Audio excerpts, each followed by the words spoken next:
মাসিক রেগুলার ছিল? হ্যাঁ। শেষ মাসিকের ডেট কবে ছিল?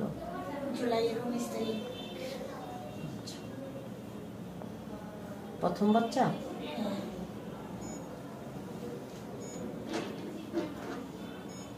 জুলাই মাসের 19? হ্যাঁ।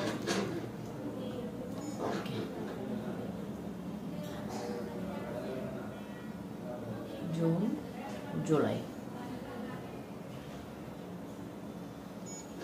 31 সপ্তাহ 3 দিন। হ্যাঁ, মানে প্রায় হচ্ছে 8 মাস, 4 দিন কম 8 মাস। আর আপনার ডেলিভারি ডেট এসেছে এপ্রিল মাসের 26 তারিখ, ঠিক আছে? তার ধরুন 1 সপ্তাহ আগে অথবা পরে হতে পারে। 8 মাস রানিং এ আছে। ম্যাডাম ডেটটা একটু কমাই বাড়াই করা যায় না? না বাবা, ডেট কমাবে মানে আমি চাকরি করি তো একটু না। এখন আর কি কমাবেন আপনি আর বাড়াবেন? এটা তো মেশিনে আসে, আর মেশিনে কোনো জিনিস তো আর নিজের হাতে নাই। মানে 10-15 দিন নিয়ে হলে একটু ভালো হতো। না না, ওইটা করা যায় না আসলে। ঠিক আছে, সবকিছু ঠিক আছে ম্যাডাম? হ্যাঁ। এটা হচ্ছে বাবুর হার্টবিট।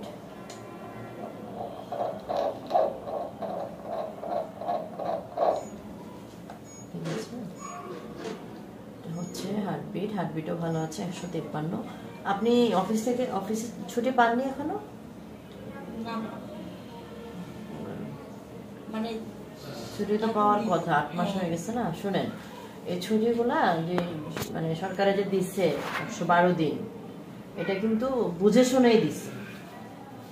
ঠিক আছে, যে কেন আগে, কারণ আপনি শেষের দিকে তো কষ্ট, অসুস্থ, পেট বড় হয়ে যায়, নিজেও শারীরিকভাবে অসুস্থ হয়ে যান, এটা কি কষ্ট না? আপনারা চিন্তা করেন যে মানে বাবুকে একটু বেশি সময় দিবেন, তো সেই চিন্তা করতে গেলে তো চাকরিই করা উচিত না, ঠিক না? এই 2-10 দিনে 12 দিনের কি হবে? ওইটা কিছু না, বরঞ্চ মানে সঠিক হইতে যাওয়াই ভালো। মানে আল্লাহ না করুক, মানে এই অবস্থায় যদি অফিসে একটা দুর্ঘটনা ঘটে যায় বা ডেলিভারির ব্যথা উঠে যায়, ডেলিভারি হয়ে যায়, এটা কত একটা হ্যারাসমেন্ট না আপনার জন্য, প্লাস অফিসের জন্য। ঠিক আছে, এমনিতে ভালো আছে এটাই।